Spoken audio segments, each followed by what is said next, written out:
Attitude Era was like the first time in my career, like I would see people that had their wrestling shirts on in public. The cool thing about that time was if you saw someone wearing a wrestling shirt, it like connected people, right? Like I remember walking down the halls of my high school and you'd see someone wearing an Austin 316 shirt and you're like, you're a wrestling fan too? Like, did we just become best friends? Man, during the Attitude Era, all you saw was Austin 316.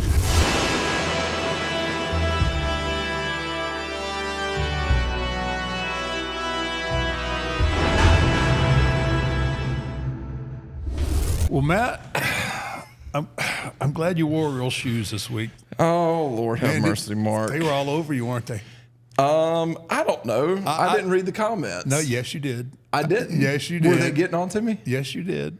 Were they actually getting on to me? Yeah, men aren't supposed to wear flip-flops on pet podcasts, evidently. Well, I wear flip-flops year-round, and the only time I wear shoes is when I'm here. You didn't wear them. I wore jeans. I've worn shoes. Everything. I'm burning up. I wish I was in shorts right now and flip flops, but here I am. Are you gonna make it? I don't know. I mean, we got like podcasts. We got like a royalty. real. We got people that know what they're doing this week, so we can't be amateur hour. I know we got a real person. That was the first thing that I looked at when I saw. I had to make sure you had shoes on. Well, I put my shoes on because I wanted to be professional with a real podcaster and a real professional in our industry. Chris? I feel like I'm chasing you guys. You guys are the top of the chart. No, man, we don't know what the hell. We're living on a 35-year career is what we're riding that. You know, there's that certain fan base that watches NASCAR for the wrecks, right? Sure. That's what they're watching this for? Yeah, that's all they're waiting for. They're waiting for the wreck. They're like, how are these guys, when are they going to completely implode?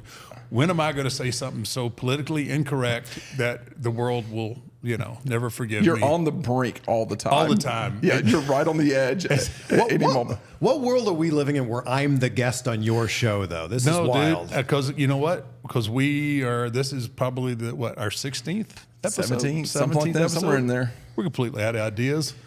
So we're gonna hold you. We're gonna hold you hostage, and I may have to grab you later. And Matt may try to waterboard you until you give us all the secrets. Man. We need all the secrets from you. How to actually make this a successful podcast. Well, look, you have 385,000 subscribers or something. It took me 10 years to get that many subscribers, and you did it in 10 weeks. Well, it took Mark 30 years. Well, I mean, we're right. That came off of Matt's name. Clearly. I mean, that was his contributions. Yeah. He's a war hero and everything else. Yeah. So that was all. That's just like out of the gate stuff. Yeah. But originally, they're going to find out that we have really no clue what we're doing, and I am. I don't know. Some people say I'm critical of the internet, and I say nasty things sometimes about it.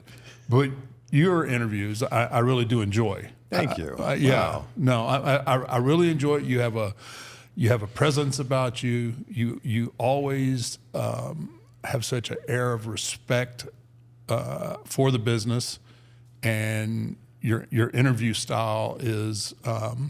It's professional because there's a lot of people out there that do this stuff that it looks like, it's amateur hour, and it's all about I don't know. Sometimes it just feels like it's all about like the slime aspect of our industry, or the dirt, or everybody just wants to. I don't know. It seems like they want to bury something. They want some scoop or something like that, and I don't find that with you. I find that you have a genuine interest in the guest and where they come from and how they've got where they are, and that's my interest. This is very high praise coming from you. You've done a lot of interviews before, so thank you. I think the thing for me is I'm just genuinely interested in my guest, and like whether they're a wrestler or they're an athlete or an actor or comedian, whatever, they got to where they're at for a reason. Right. And I want to reverse engineer back. Like, all right, you're here, and somebody listening's at step 1 or 2. How do we figure out how to get there? And there's something in that person's story that we can all learn from.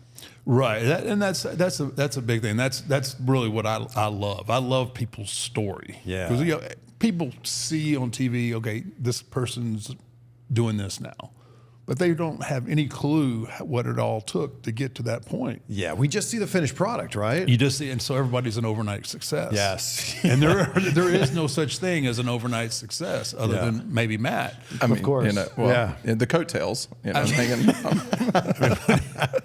When it comes to coattail riding, You just gotta have a good grip. I mean, that's like a He's at the top of that show. Bro, he was a natural. It I'm a came natural to him so easily. easy.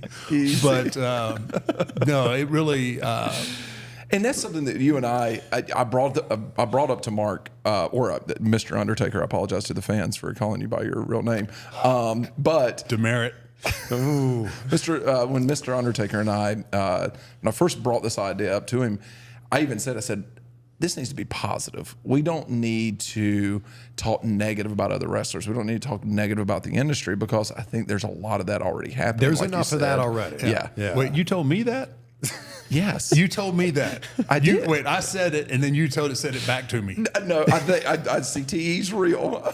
I think we both said we don't want this to be a negative Okay, podcast. that sounds a little better, because that was the one thing that I had no interest in, and it's just like, There's so many people that are so, I don't know if influential is the word, or just acceptable to, like, if I am negative about something that I see or critical, however, there's so the people are so I don't know, they get so hurt sometimes about Sure. it that it's hard to dig out of that. Yeah. And I'm trying to help grow the business and give people, you know, a way to show them maybe how I did it, or however somebody else, how you've become successful.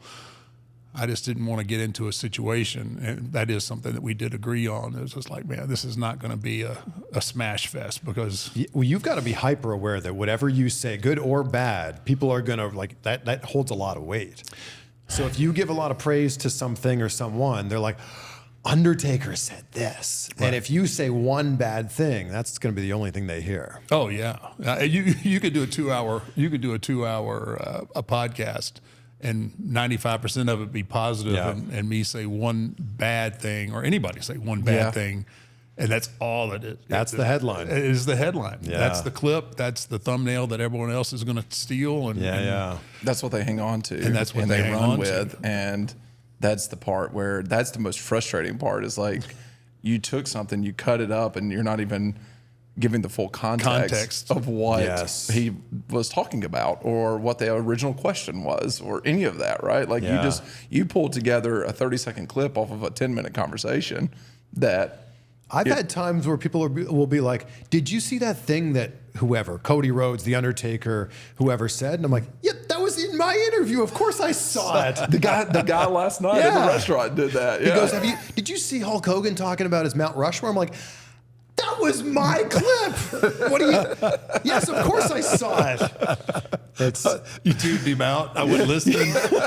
I'm the guy I was at the checking start my of notes. that clip. Yeah.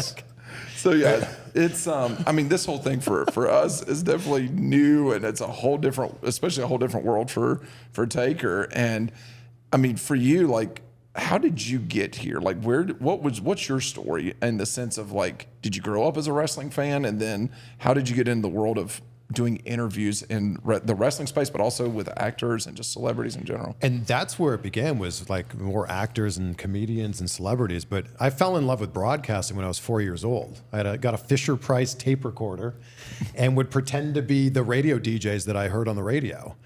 And it seemed like such a long shot to try to get into radio or try to get into broadcasting, but that was my dream, that was my goal. And we had a communication studies class in high school, and I didn't realize this even existed, but we had a TV studio in our high school. That's where it kind of started for me. And then I ran for vice president of my student council just because they were the person that did the morning announcements. And I'm like, oh, I get to like be in front of 2,000 people every single day, my own little radio show. That's where the whole thing began for me. And then when I had to apply to college, I'm like, I don't know, you're 17 years old trying to figure out the rest of your life. Right. That communication studies class was pretty fun. We'll just go apply, try to do communication studies. Who knows what that could turn into.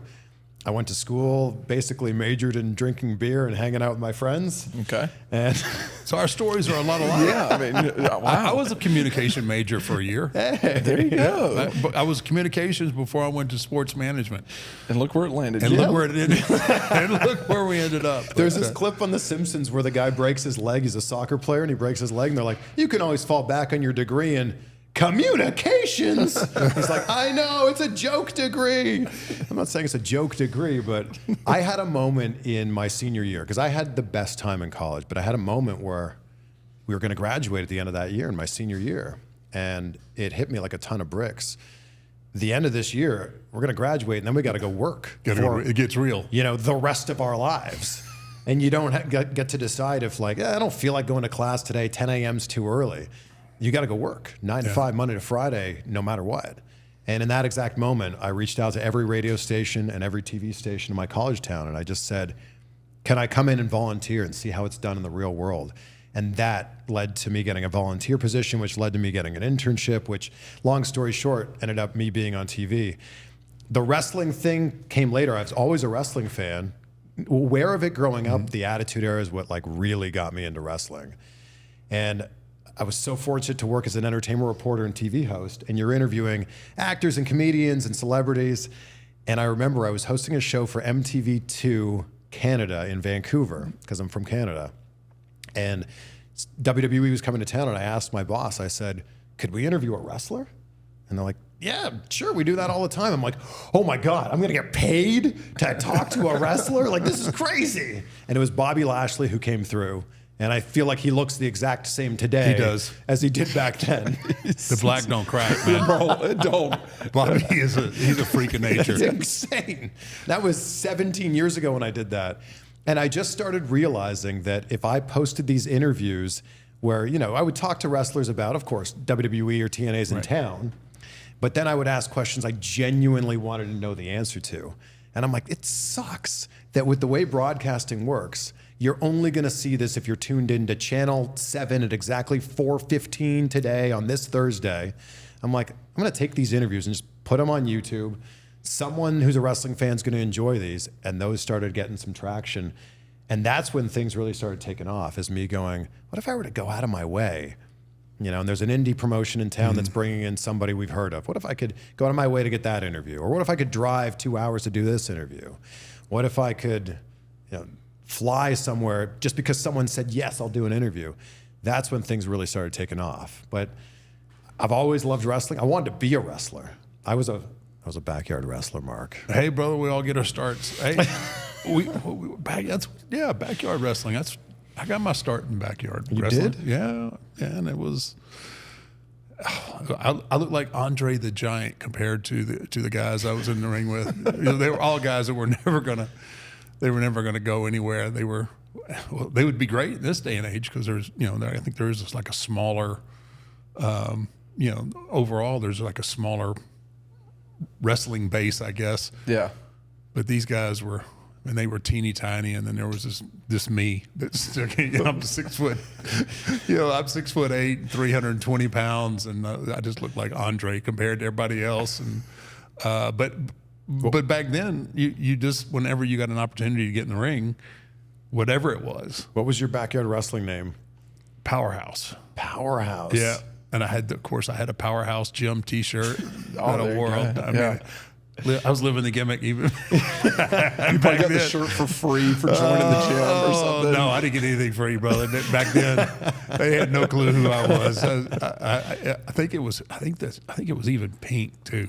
Pink? Pink. Look at you. Oh yeah, yeah. That was before I, you know, calmed my colors down. But A simpler palette. I trained to be a wrestler. I backyard wrestled, and then I trained in Toronto. I wanted to do this bad. And as you know, the Attitude Era was like, it was crazy, right? Everybody was a wrestling fan.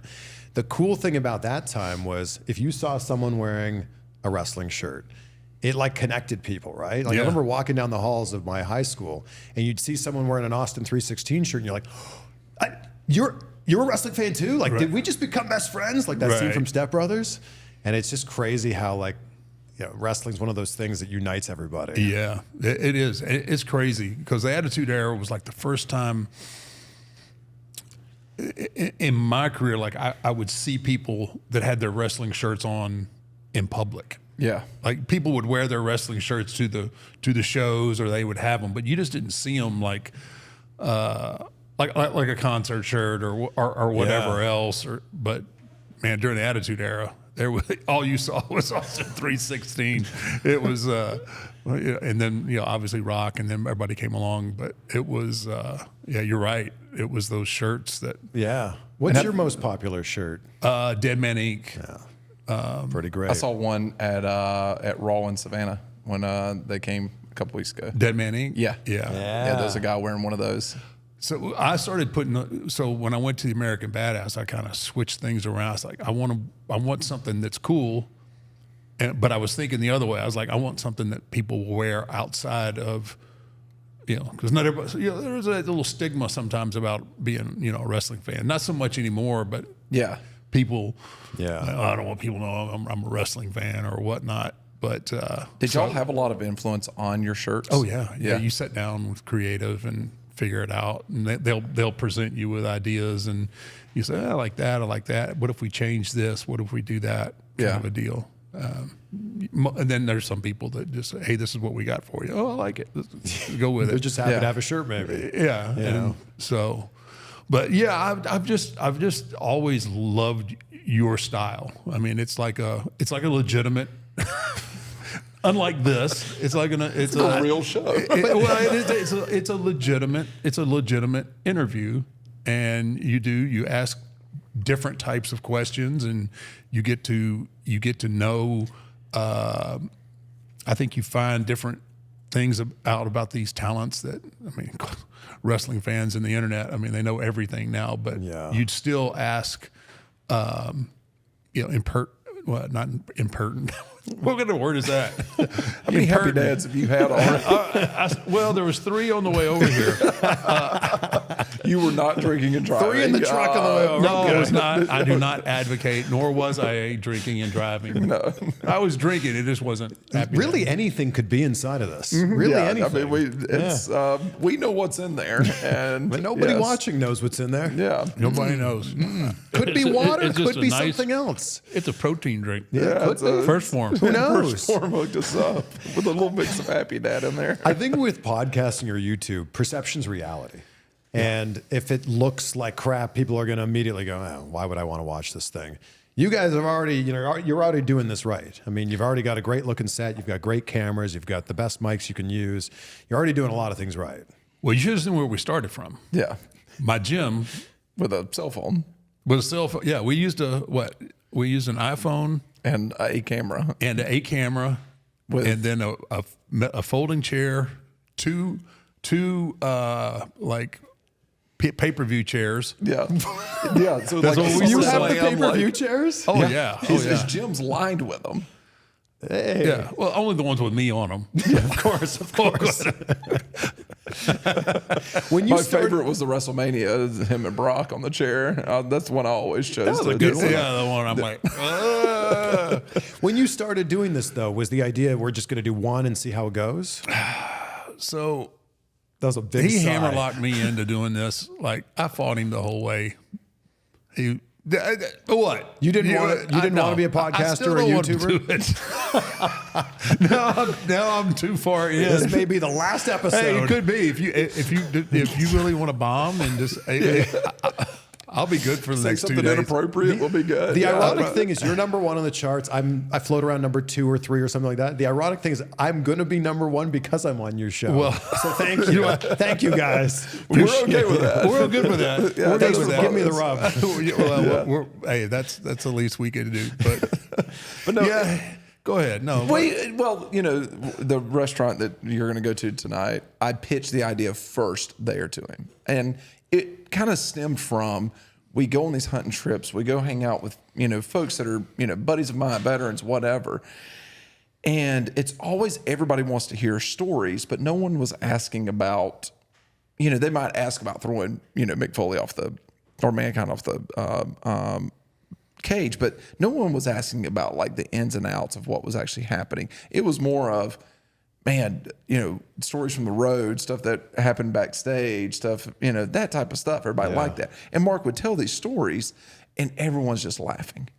And he would walk away and everyone's like, oh my God, man, that was awesome. I'm sitting there thinking, I was like, he really needs to like capitalize on this. I was like, I really think there's an opportunity here. So I pitched the idea. I was like, man, you should tell these stories or talk about what happened in the ring, things like that. And he was like, people just fall asleep. I need another Coors Light.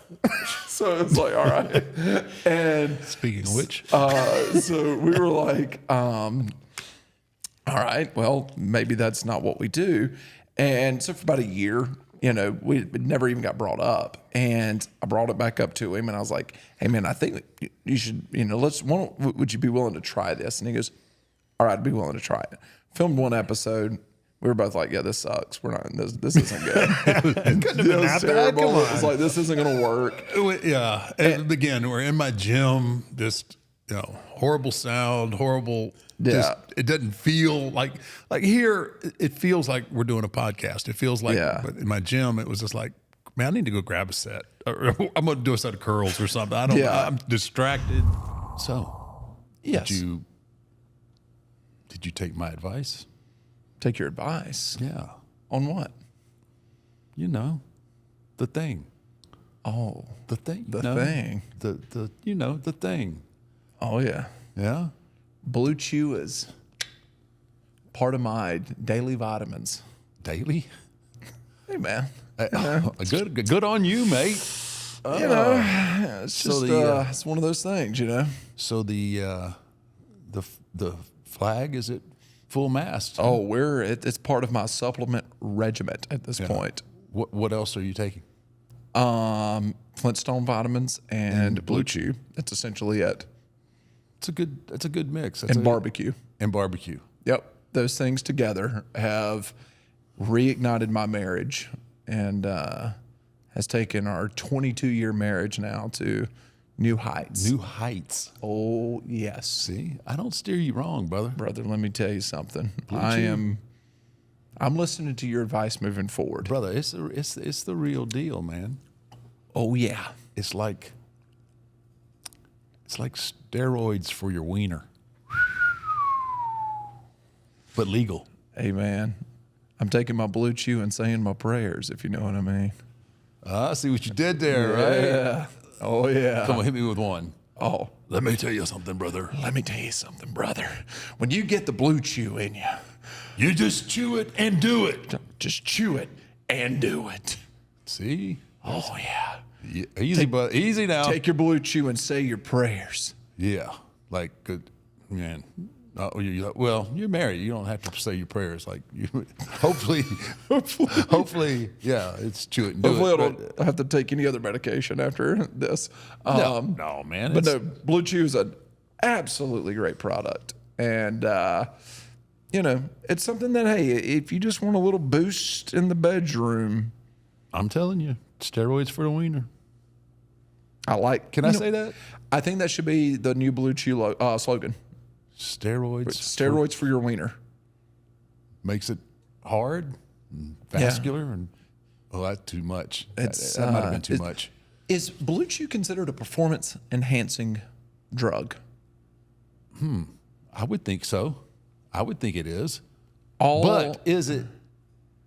But it's not. I don't think it's banned on the USADA. It shouldn't be. No, it should be encouraged. It should be encouraged, right? Relieve some stress, bring some happiness to some folks. That's exactly what you want. See, it's multiple. It serves multiple purposes. Absolutely. Why don't you tell our people a little bit more about Blue Chew and how they can get some at a discount? Oh, the discount. That's the key part. Chew it and do it. Blue Chew is a unique online service that delivers the same active ingredients as Viagra, Cialis, and Levitra, but in chewable tablets. It's just easier. It is. It's just easy. You just put it in there, you chew it, you do it. I'm just saying. Chewable tablets at a fraction of the cost. You can take them any day, anytime, or night. Ooh. So you can plan ahead. You want to have date night. You know how to finish it off with the dessert. You know what I'm saying? You can plan ahead with breakfast. or be ready whenever the opportunity arises. The process is simple. You sign up at bluechew.com. You consult with one of the online licensed medical providers. This is no gimmick. This is the real deal. This isn't gas station boner No, pills. no, absolutely. But, and once you're approved, you'll receive your prescription within days. And the best part, it's all done online, brother. Discreet. So no visits to the doctor's office, no awkward conversations, no waiting in a line at a pharmacy. Blue Chew's tablets are made in the USA, very important to us, and prepared and shipped direct to your door in a discreet package. Just like mine. Just very discreet. Blue Chew wants to help you have better sex. Yes. We all want it. We all want it. We all want it. Bad sex is for the birds. It is overrated. Discover your options at bluechew.com. Here we go, baby. Chew it And do it. And we've got a special deal for our listeners. Try Blue Chew free when you use our promo code 6feet at checkout. Just pay $5 shipping. That's bluechew.com, promo code 6feet to receive your first month free. Best price ever. Free is good. That's a damn good price. Great price. Visit bluechew.com for more details and important safety information.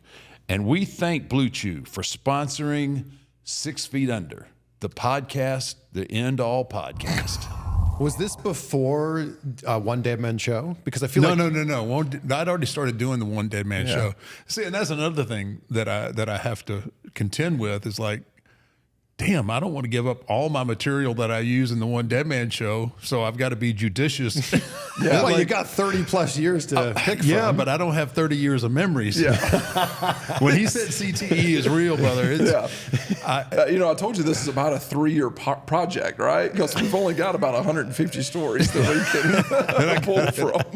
and then boy, I got to redo them. So that's why we got to bring in other people like from country music and from MMA and stuff, because they're going to ask the same stories. There's only like 3 stories that they're going to ask about, so they can just keep asking the same. Yeah, you're not stories. just doing wrestling stuff. That's cool.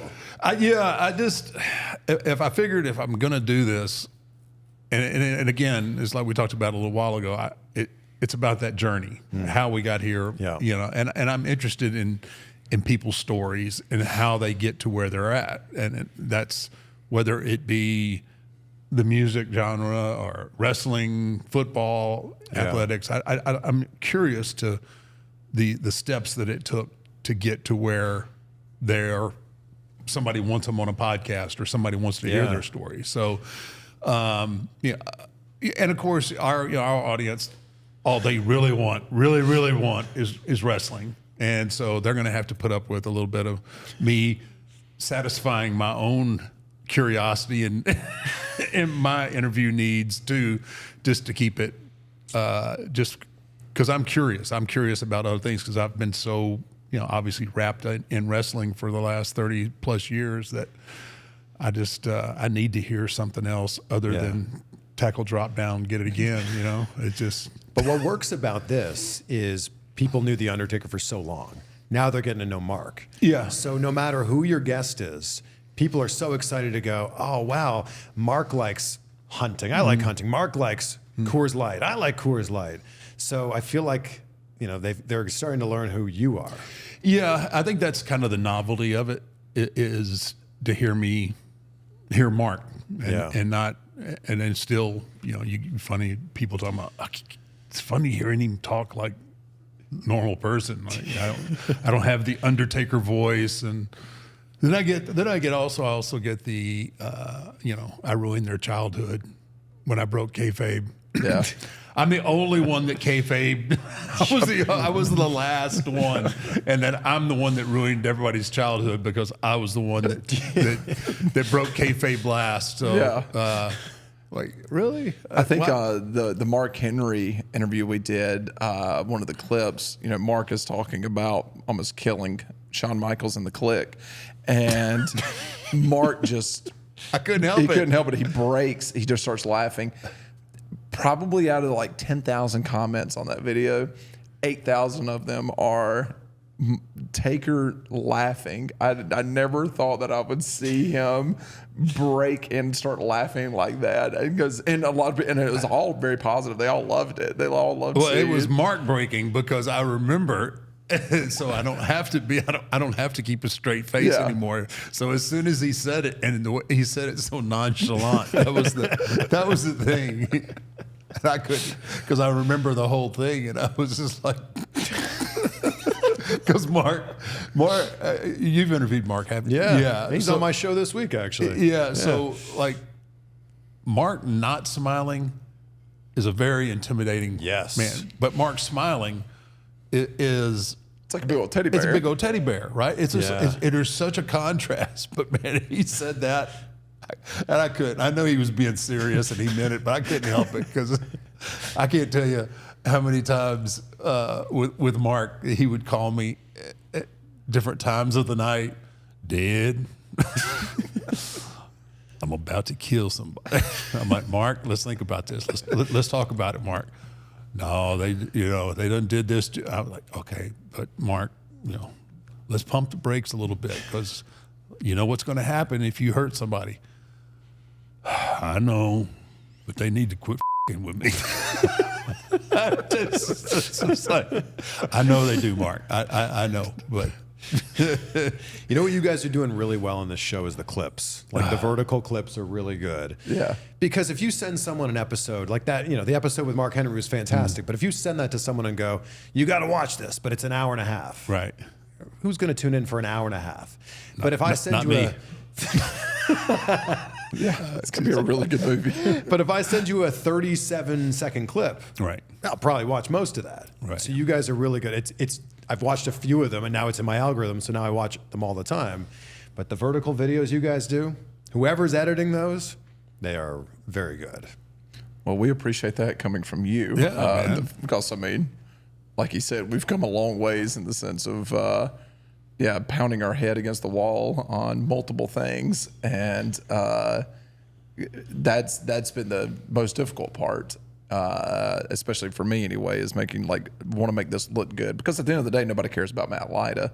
It's it's the Undertaker, and it's a 30-year legacy that is at stake, and that's where it's like, for me, okay, this was my idea. The last thing I want to do is make a mockery of this thing, right? Yeah. And so I think we've really turned a corner on a lot of that stuff, and we're heading in the right direction on that, and making it look good, sound good. What the guys here do with the studio is absolutely amazing. And you're 16 episodes in? Look, you're doing great. Where's the silver play button, by the way? Have you got it delivered yet? We're supposed to have another one sent here. Abe's dropping the ball. Abe's dropping them off at his office. They're on Abe's office wall. I've got one, but I forgot to throw it in my bag. I usually forget things because I'm running out the door. Why am I the one having to carry the helmet, the belt, all the other stuff, and y'all get the fancy hardware? First of all, I went through the airport with that belt because I wanted to announce the winner of the belt. I brought the belt back. I didn't ship it out to the winner because I wanted to announce it with you. You wanted a little bit of taste of what it's like to be a wrestler and be a champion. Well, that's when you had to carry something like that with you. And all I thought about going through TSA is like, man, I really hope they don't open up that bag and they see me with a wrestling. Don't they open it up every time? What's it like? Oh yeah. What's it like going through TSA with a my belt? gosh. Back in the day, if you had the belt in your bag, they always pulled it out. And they knew exactly what it was. They just wanted to see it. I would say 8 out of 10 times when I was champion and went through and had it screened, that they would want to open it up. And then the next thing you know, they're taking pictures with it. Take a picture. I was just like, oh my God. It's 5:30 in the morning, please. How beat up were those belts? So originally, the belt that you saw on TV was the belt that you carried. Then they got smarter, and then they have TV belts that are pristine. Yeah. And then you also have your house show belt. Okay. But because those things, they would get smashed and hammered, and I don't know if you ever knew this, but at WrestleMania 7, like when the Nasty Boys won the tag team titles, they gave the tag team titles to Willie Nelson. Willie Nelson sang the national anthem. Yeah. and they got on the bus, and we're smoking weed with Willie after the show, and they ended up giving the tag team titles to Willie, but then they had to go back and get them. They had to take it. They had to. What do they call that? Indian give it. Oh, that's probably. Yeah, yeah. You probably couldn't edit that part out. But yeah, so they had to go back to Willie and ask for the belts back. He's like, "You gave me these." Like same day or like Same, later in the night, and it's they're. Yeah. It was. So a young lady that works for us over on the apparel side and does all of his design work and everything else. She made the logo and everything. Her cousin is Jerry from the Jerry Sags from the Nasty Boys. That's how I introduce her to any wrestlers that come through the office or anything like that. I always introduce her, and I'm like, and she's also related to Jerry Sags. And everyone They always have that look like, yeah. oh, okay. Okay. Yeah, that's a tough one. Growing up, I was a huge wrestling fan, obviously, but you were a reason that I was not allowed to watch. So Yes. my dad despised wrestling. So I grew up going to church. My dad my parents still go to church all the time. My dad hated wrestling, especially during the Attitude Era. And I grew up in Canada, so we had basements. So I'd be watching on a Monday night in the basement, and I would have the back button to like a baseball game or a hockey game. So if I heard someone coming down the stairs, oh yeah, look, the Leafs wow, they're down 3-1. I can't believe this. So Well played. my dad would come and stand in front of the TV with his arms crossed. You're not watching this. I'm like, Dad, come on, it's not that bad. Also, move out of the way. What's going on here? And he's like, look, Dad, it's Austin. yeah, come on, seriously. What? What? He goes, all right, fine. I'll sit down with you just to see what this is all about. I'm like, oh, great. So he sat down with me, and no sooner are you attaching Stephanie to the symbol and sacrificing her. And I'm like, come on, Dad, this doesn't happen all the time. This is a one-off. It's very rare. Oh He's my like, you God. are not watching this. I'm like, God, come on. We got a ton of heat So, over yeah, that. thanks, Mark. Yeah, I'm sorry about that, man. I was ruining your wrestling watching You career. had Jerry Falwell like Oh man, preaching about it in the pulpit. we got wasn't he? we got a lot of because I put Austin on it. I put Midian. no, I don't think I put not on the cross. Oh, you didn't put him on the cross. He was put on the altar. Oh, that's yeah. You sacrificed him. I bled him out. Yeah, which is so much better. It's so much easier. That's Who's writing this? toned down version here. Yeah, I got what was her name? Ryan Shamrock, Ken Shamrock, Ken Shamrock's sister, on-screen sister. Yeah. Yeah. So, so I had a few that got on. I actually went on it myself. It wasn't that bad a ride. Wasn't that bad of a ride? Austin hung me on my own damn symbol. But yeah, we did get a lot of. Yeah, he was, Dirk Van Vliet was not happy about that. Dirk he wasn't happy. I think a lot of times when we talk about the Attitude Era, especially guys that are, we're both 41, you go to like a lot of times the girls and like the lingerie. I mean, because that was like, we loved that, right? Perfect. But I mean, you have that part of it, and then you had this Ministry of Darkness part of it that was like, you got to set yourself apart. You had Austin, You got crushing- boobs. You got 316, and you got the dead man. You got scary man hanging people on their symbol and sacrificing humans. And it was cutting edge. So I had to secretly watch for a long time after that. Yeah. I told him about. He tells me that story last night. I was like, a lot of kids, they had to do that with porn. They're like switching it back to the Maple Leafs game. Like, I'm not watching it. I was like, you're doing it with wrestling. I was like, you heard your parents come down the stairs and you change the channel real quick. They still don't like wrestling, and that's okay. I get it, but this is the path I've carved out for myself now. They appreciate it, I guess, now. Yeah.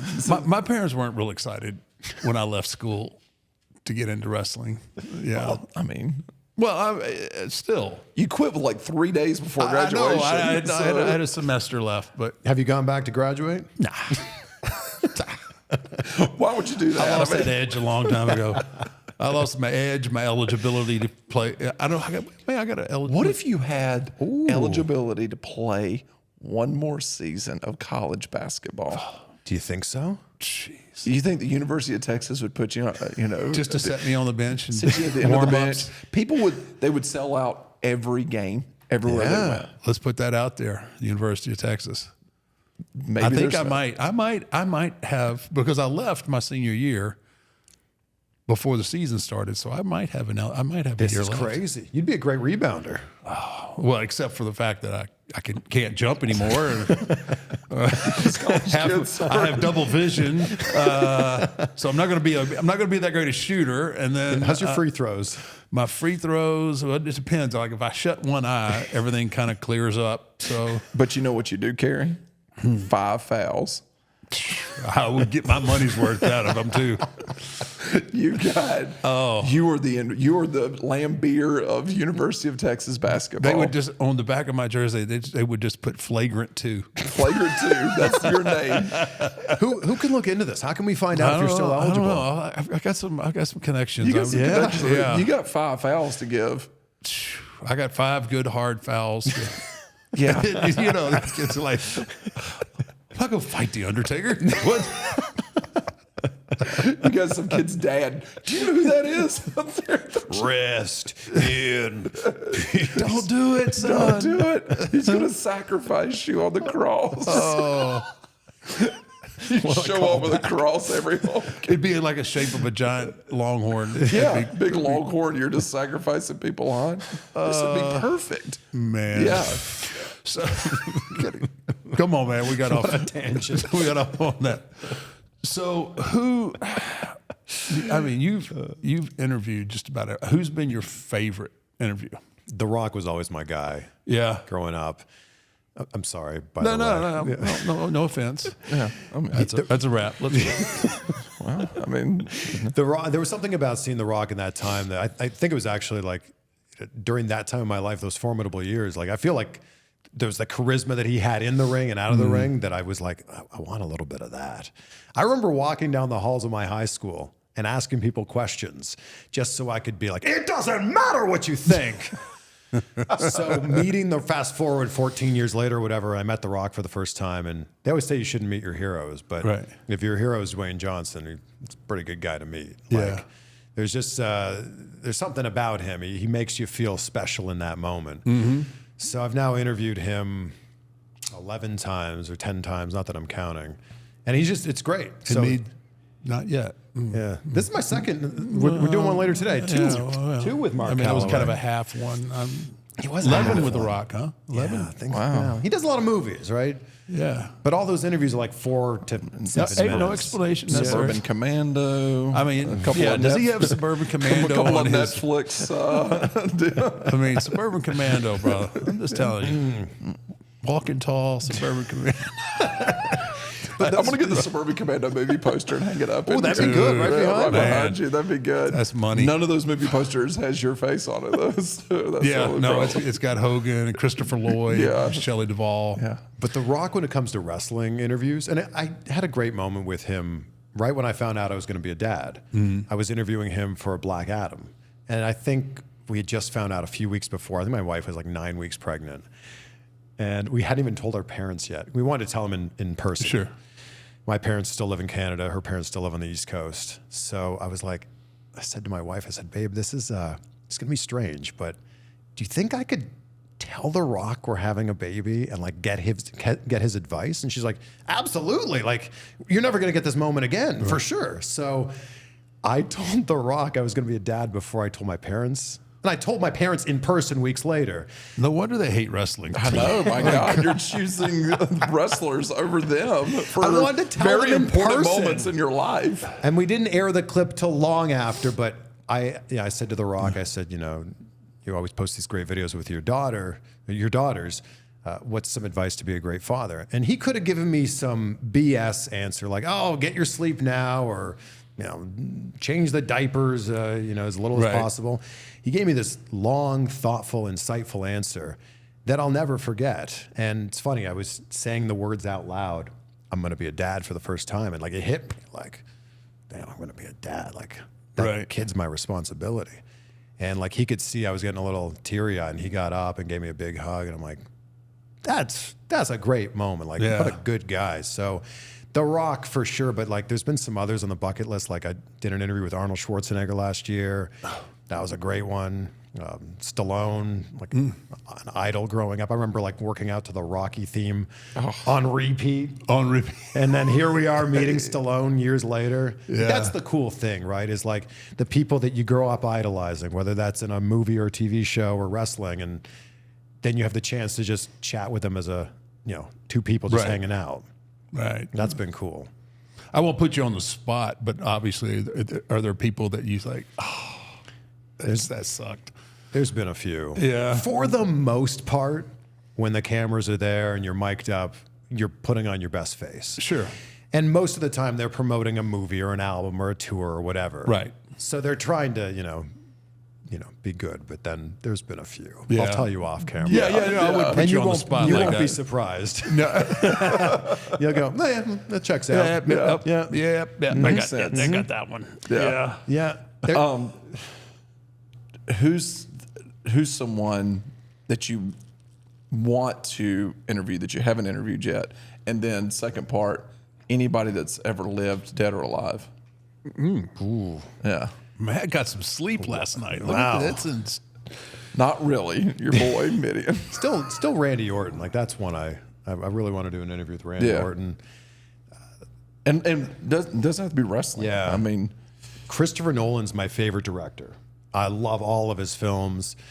Inception and Interstellar, for me, they're 1, 2, depending on the day, of like my favorite movies of like the current era. I would love to just pick his brain about like the way he looks at time. Because if you think about all his movies, without going too deep down a Christopher Nolan rabbit hole, every movie plays with time, whether it's Tenet or it's Dunkirk or it's Interstellar or it's Inception. And I just would be fascinated to like, what makes you tick? Like how does this all, how do you do this?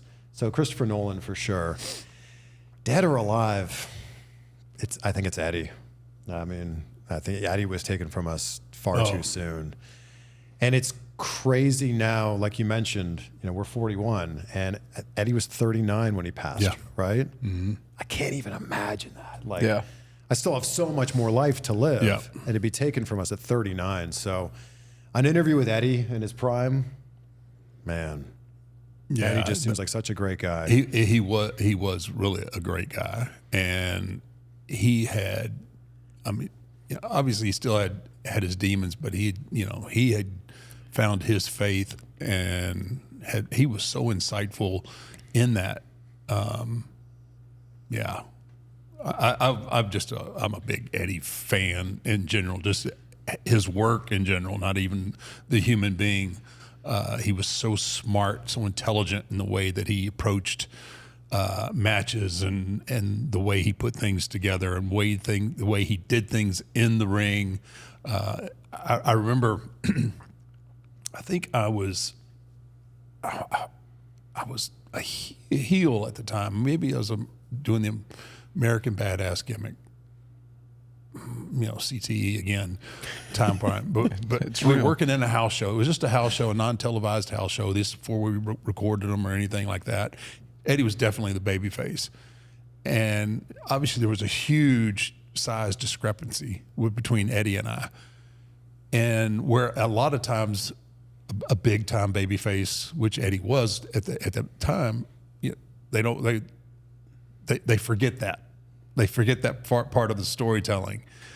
And I bounced like for the first minute or two, I bounced Eddie all over the ring as a heel, to where he eventually powdered as a babyface. Wow. And in the moment, I'm thinking, how freaking smart are you, just to be able, one, to put your ego on the shelf and make this story make sense. You're physically outmatched. How am I going to approach this match? And we tore it down, and it was just his thought process was on a whole nother level than what most people. And I wish I'd had more opportunities to work with Eddie. Yeah. But you're right, he was taken way too young, and yeah, he would have been a really, he would have probably been a very insightful interview for you. Look, nobody's going to say no to you. So who's the guest you want to have here? Oh my goodness. And when you say it, they're going to watch this and they're going to go, oh, okay, I'm in. Man, I don't know, because I fight the battle each week of whether I'm even going to show up. I was surprised when he walked in today. I was like, wow, all And right, early. we're here. And early, yeah, right? like it was. Man, there's just so many. I'd like to. Man, there's guys in MMA still. I like boxers. God,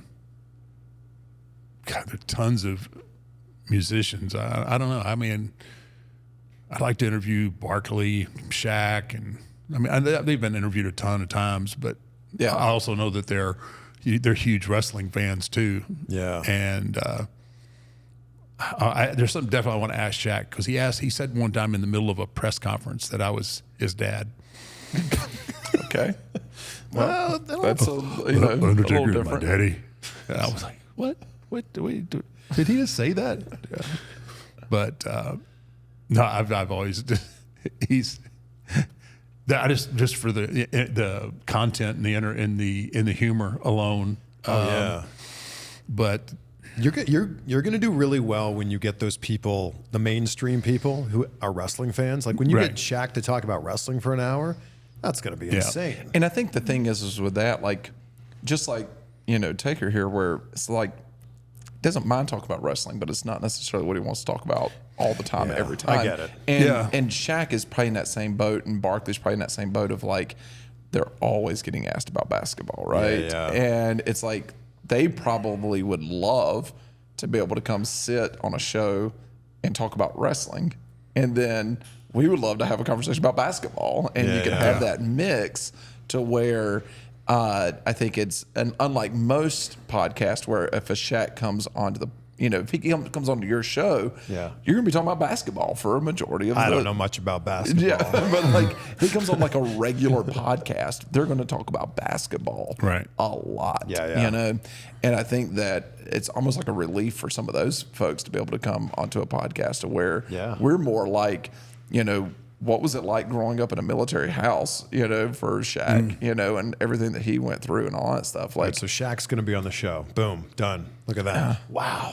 I think he does his show in Shaq D's Atlanta, I think. in Atlanta. I think he lives in yeah. Atlanta. Yeah. So Big I mean, Shaqtus, big Aristotle.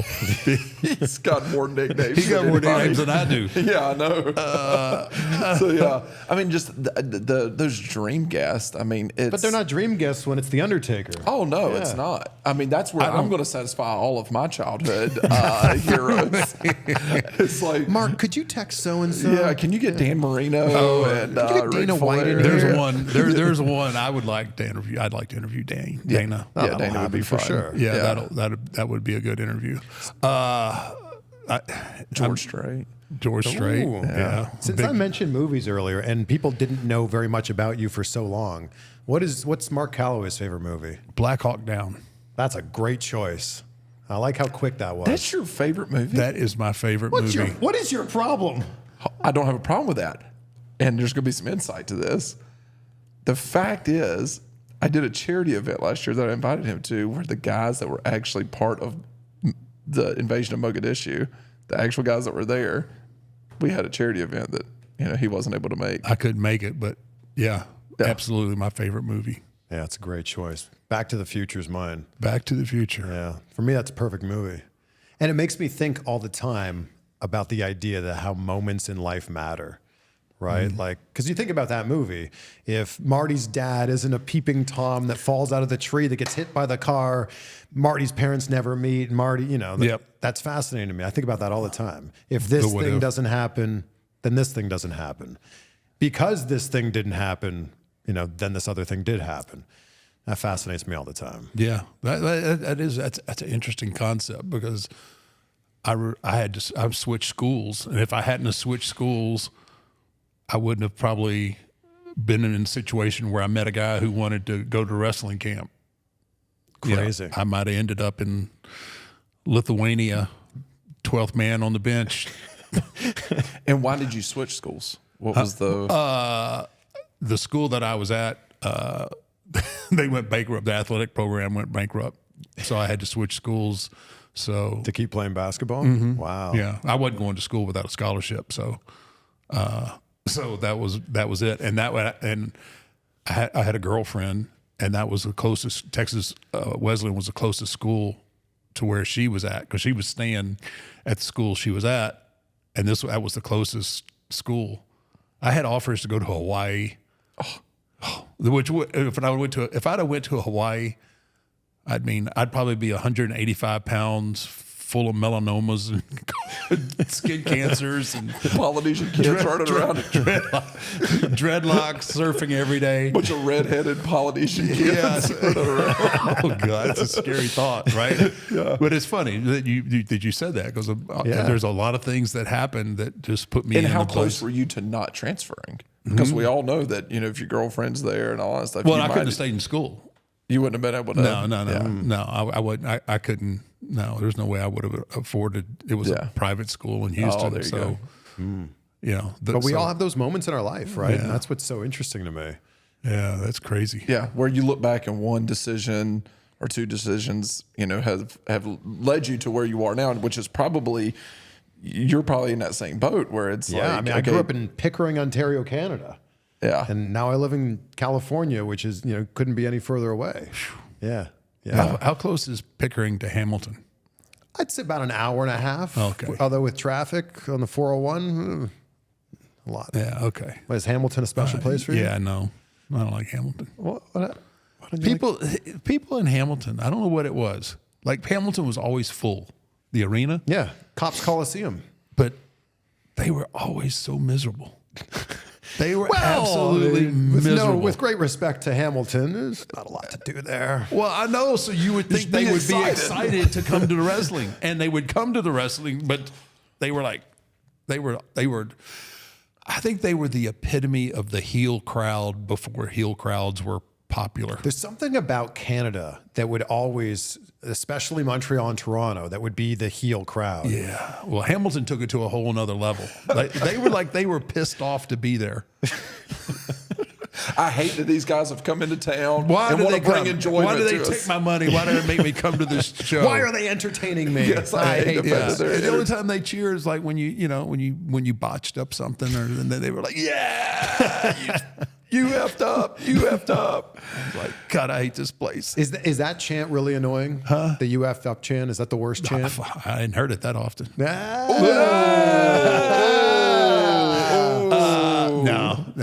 I mean, I remember. Go ahead. Ask me. No, please. I thought you were going to ask me the spot that I was going to ask something different, but I want to hear what you were going to say. I thought you were going to ask, like, let's hear it. What have you effed up? Yeah. Well, I mean, I've effed up a lot of them, but where it really looked like a super botch. It was early on. Bruce Pritchard was still He was still my manager, Brother Love, and I was doing old school, and whoever had wrestled before me must have had a ton of oil on, right? So I'm walking on the top rope, and I put my right foot down, and it just goes, it slides down, and I fall, I nut myself. And it's TV, and of course, when you're young and you're getting a little bit of a push, you're enraged instantly. You're just enraged and embarrassed. And I remember trying to play it, and you try to play it off, and you can't because people are laughing and everything else. And especially with that character, it was like, because that character didn't make mistakes, right? It was just a killer. And so I'm trying to gather myself, and Bruce runs around to me real quick. He goes, "Do it again." And I'm like, F you, I ain't doing it again. He goes, "Do it again. They'll cut it in post. It'll look great." And that was the first time that I knew the magic of WWE TV. So anyway, I get in there, I create a spot, put myself in the exact same place that we were. I did it again. Boom. Do the old school. Watch it when it comes out on Superstars or whatever it was. It was perfect. Wow. Yeah. And nobody knew. No one knew. Wow. Other than the people that were there. But I was You just effed up. Yeah. You effed up. Yeah. Were you getting those chants that night? Well, it wasn't. Wasn't that an ECW thing? Yeah, I think it started with ECW. Yeah. Yeah. It was more of just a kind of an all-out laughter and like Yeah. and ooh Yeah. it was extremely embarrassing, but yeah, later on the you effed up chant started. And it was, Is "This Is Awesome" the best chant? Like, is that like that? Ooh, oh okay, yeah, we're doing something yeah, right here. Yeah. So here's my problem with This Is Awesome. It's starting to get overdone. overused. But the crowd wants to put themselves over. I Oh, think. yeah. I think that's what it is too. yeah, I think the that's crowd, well said, yeah. the crowd wants to chant it, and I think even in matches that I'm watching and I'm going, it's a good match. Yeah. But this isn't awesome. I mean, I've seen awesome, and this isn't. Yeah. You're having a battle with it. This is not awesome. Yeah, like, you want I- to see awesome. Yeah, like, go I to don't- Starcade. oh man, let me tell you, They should be chanting, match. "This is the best match of the night," because that's what they really mean. Yes, Like, and I mean, I think that's what they're really mean. But I think Yes. that now it's like they want that moment as well, and I'm Yeah. like, this. We're 2 minutes into the match. Yeah. And someone just did an elbow off the top rope. This isn't awesome yet. Like, we haven't gotten Yeah. there. It's like kicking out of finishes. Like it used to be, that used to be very judicious. Yeah. And now it's like every match on every show, everybody kicks out everybody's finishes and 4 times. at least. Yeah. Yeah, it feels like it's starting to get a little overdone with that part, and everything's just, and like you said, I think it's just the fans wanting to get maybe. I little appreciate the "This Is Awesome" chant when there's the stare down of like, these guys have never touched before. Right. Like, I was at WrestleMania 18. You had a great match there. Imagine, well, I don't know. Rock Hogan with a "This Is Awesome" chant wouldn't have been nearly as good as the moment we got there. Yeah. The moment of just them looking at each other. Yeah, I think there's looking off. sometimes where even like the fans need to understand when to not chant. Sometimes, you know what I'm saying? Like, I think it's even a moment of like just soak this in for a second, like we got Yeah. with Hogan and Rock. Yeah. You know? Like, Yeah, just that soak was that in. that was a really cool moment. Yeah, so soak that in for a minute. You don't have to chant. Give it a minute. Yeah. and enjoy this moment that you're looking at and you're getting to see here. But then also what they did with, I mean, being able to the going back and forth cheering for Hogan and all that stuff. I mean, that was a pretty cool moment. Yeah. Yeah, we do the same thing with young talent, teaching them how to soak up a moment like that. Yeah. Because your instincts a lot of times are, oh man, they're excited, they're coming, let's go. Take a breath, soak it in, Yeah. and enjoy this, because it should be easy now, but they was like, I think Cody's doing they a good wanna job go. of that right now. Cody's doing a good job of that and allowing he's taking a moment before. Yeah. It seems like every match and stuff. And You know who else is doing it a lot is John Cena. When Cena comes out now, there's like this look of appreciation on his face. Yeah. He comes out, he like looks at the crowd like he really takes in the moment now because he knows there's only a handful of them Yeah. left. Yeah. did you do that too? I mean, Yeah. during those last handful of years, was it? Let me take an extra minute here. Yeah, there was always a moment I took before I went out, did a little prayer, just asking, let me get through one more, and then taking a little bit longer but on my entrances, and the way the Undertaker would, but just kind of soak it in and like, man, this could be it. This, Yeah. kind of a deal. Was it backstage for those matches? Towards the end of your career, was it kind of unspoken, maybe, of everything's on a time crunch, of course, for television? Was it more, were they looking at you just saying, if he wants to take an extra 5 minutes, he's allowed to take an extra 5 minutes? It wasn't. Yeah. Well, I mean, I had that for a while. I mean, I try not to abuse that, but Yeah. I mean, I think most of your top guys, if they feel like they need a few extra minutes, that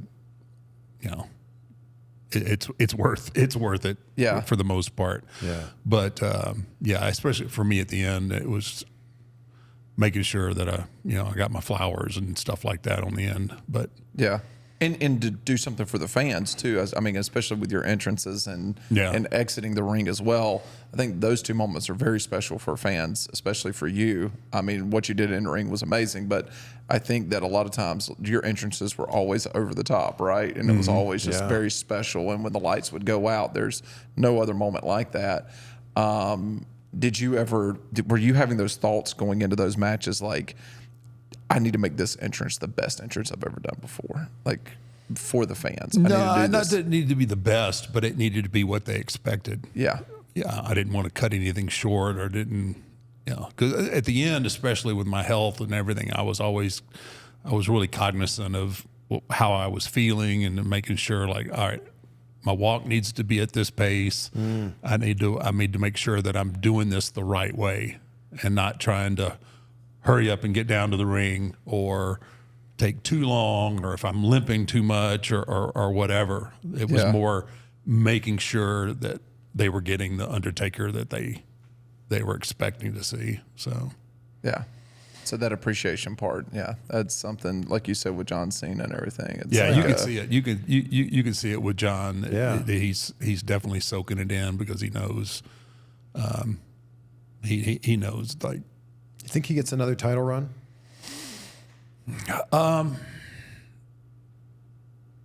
I think that probably depends on him, whether he has the time. He obviously deserves it, but I think it basically just depends on him. But I don't think he's going to do it if he can't go full time. No, I don't think so. I wouldn't think so. No, He doesn't seem like the type of guy that would do that. Yeah. I mean, he could do a Roman Reigns type of thing where he wrestles only at the premium live events, things like that. But I mean, I couldn't see. He could do like what The Rock did, 3-4 months where he's showing up every week. Yeah. Could take that kind of break. Yeah. I don't know. I mean, he's put a lot into it, and I think whatever he wants to do, I think. Yeah. But I think he also just loves the business enough and has enough respect for the business that he's going to do the right thing by the business, right? They're announcing him as the greatest of all time. Are you going, guys, come on. I don't care about that. We all know it's Ric Flair. Did you hear that? We all know it's Ric Flair. Right in front of you. Yeah. Wow. Oh, no, bro. Wow. I get brother, but I don't even want to get into the things he would do for Ric Flair. It's the best. Ric Flair's your guy? Ric Flair's my guy. That's his guy. That's his Ric first Flair's three. great. It goes His first three. Ric Flair, Ric Flair. Then it's Arn Anderson, Tully Blanchard, Ole Anderson, and then Ric Flair again.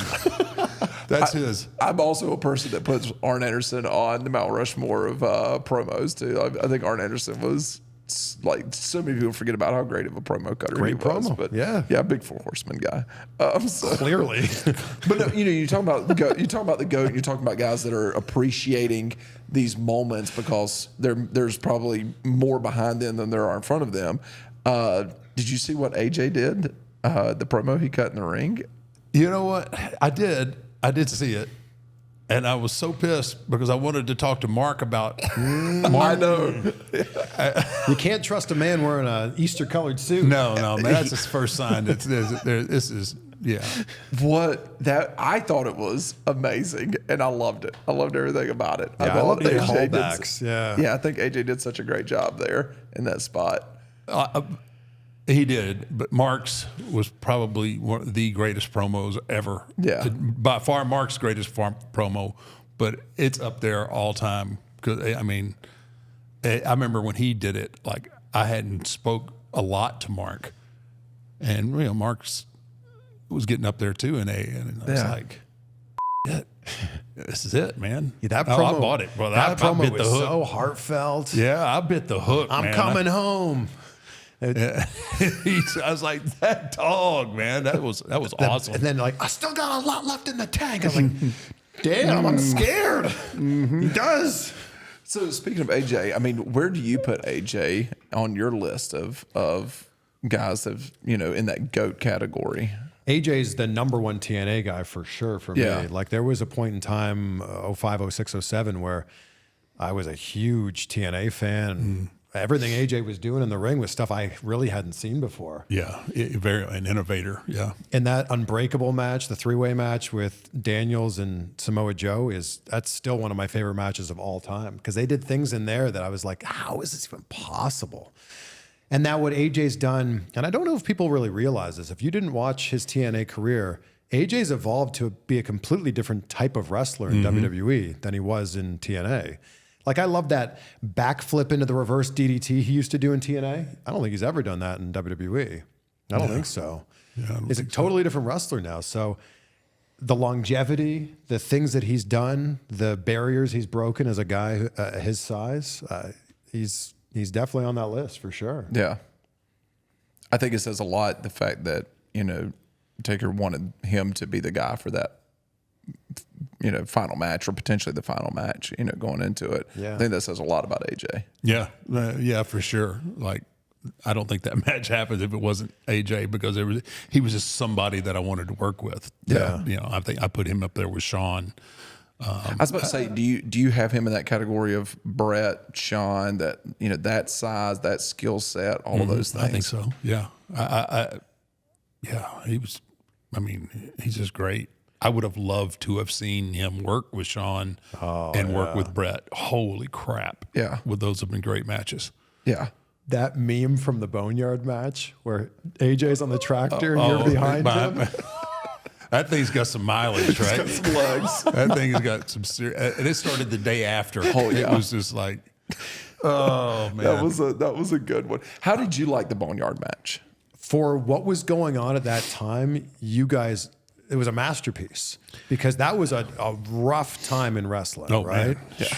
Watching a match where you're hearing the footsteps in the ring and like hearing them call the match, like, with great love and respect for what every organization was doing during COVID, there's not a lot of stuff you want to go back and rewatch. The Boneyard matches at the very top of that list. I always felt like we were very fortunate to be able to get out of the Performance Center and go and do that.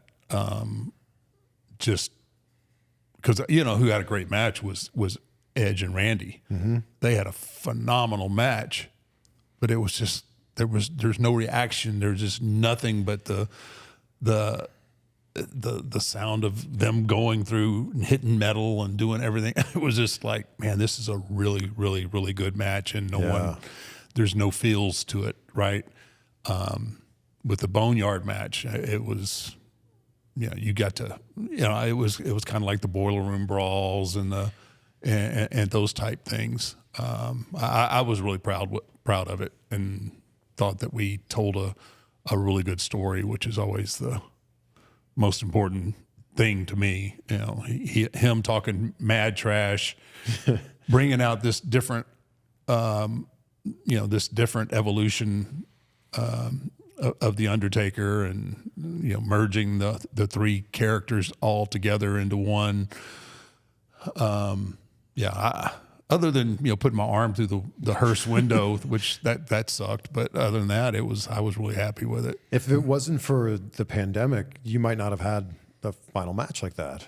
Yeah, no, that match would have been in the ring. That match would have been, we would have had that match in a ring, and I don't know if it tells the same story. Clearly, it wouldn't. I think it would have been awesome to see you in the ring with AJ. Yeah, but I don't know if you tell the same story. No, I think everything worked out the way it was supposed to work out for that story. Yeah. Are you surprised that WWE is not using more of the cinematic aspect like they did? I thought that they would do more of that. Currently, I don't know. What are you going to do? Like sit there live in a stadium and watch a screen for 20 minutes? Yeah.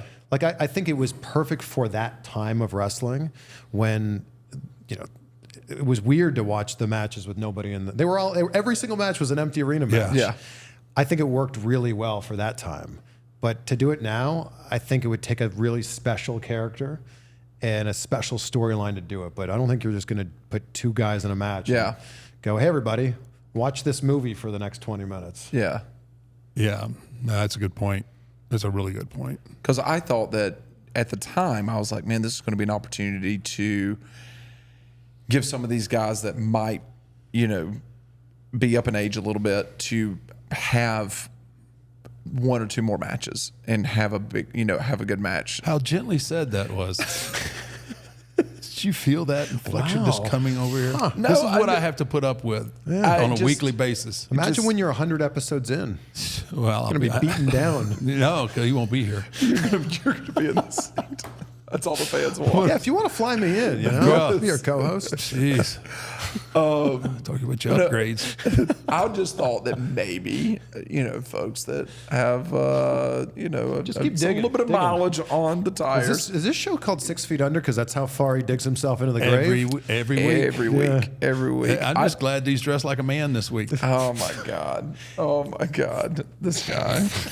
Just come on, man. Flip I flop, just thought that it would, you flip know, flop your story on out here, bud. I just, if you Bud's his let me, nickname. I just thought it would give some guys an opportunity to have one or two more matches. Yeah. Towards the end of their career. That's all. That's all know? you. Yeah. That's all I was gonna say. You know, Well, that's why Not you calling don't. That's why old. you don't book. Not calling you old. None of those things that you Oh think. yeah. Yeah. That's not. Yeah. And I don't book. I don't. That's got to be the hardest job in wrestling. Yeah. Is the booking it aspect is. of it. It is. Yeah. And writing the stories and Yeah. storylines. Yeah. I teed this up to you last night so you could have a little bit of thought on it. Mount Rushmore, Undertaker matches / moments for you. You know how tough this is to narrow down to just 4. This is great. You're playing the heel. I'm the big baby face He's here. trying to get the job over here. Let me tell you, what this an is- idiot. He's got it. This was a terrible mistake on my end. This was. Look, you guys got to the top of the charts after 15 episodes. I think I just put out episode 611 yesterday. So Oh, good lord. yeah.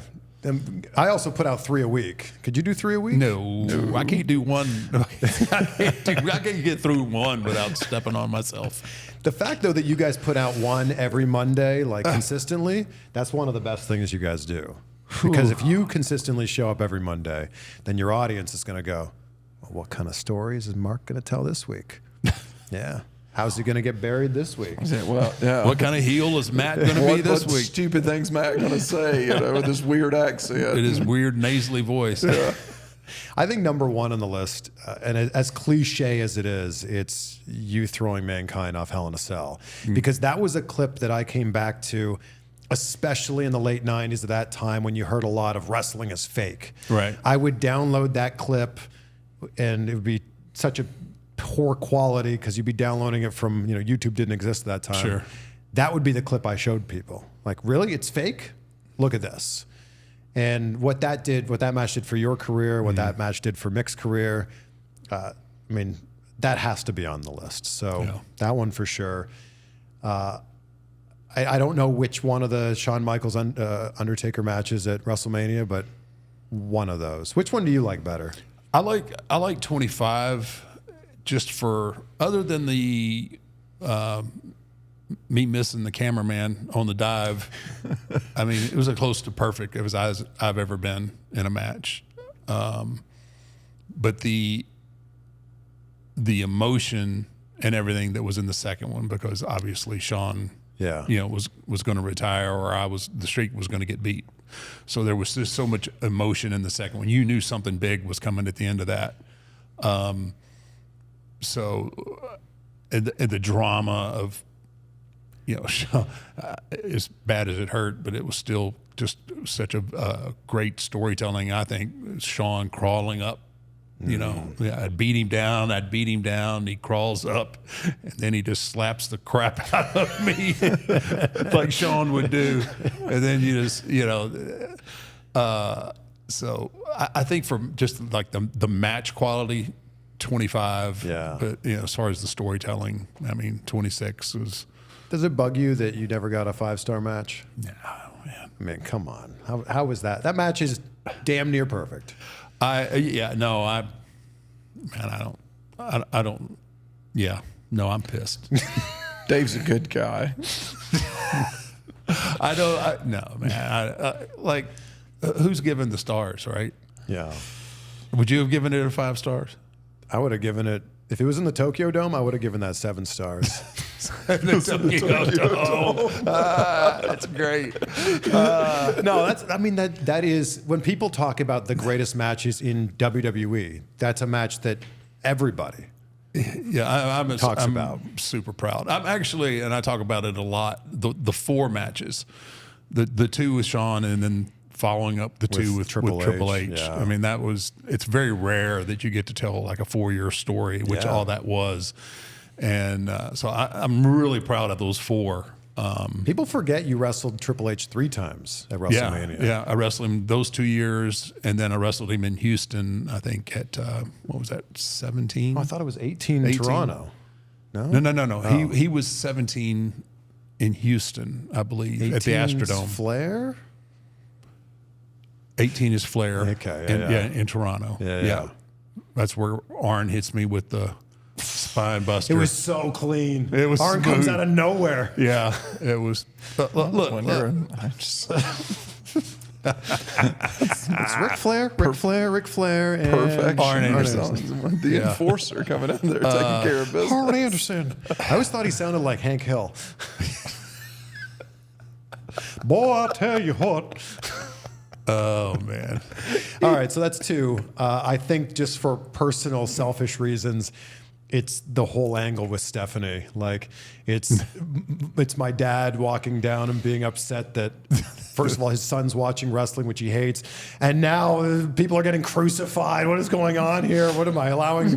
This can't happen in our house. Kidnap her and go have a wedding. Throwing holy water all over that. And then it's tied in with that. Where to Stephanie is classic. Yes. Yeah. Yes. Yeah. That was fun.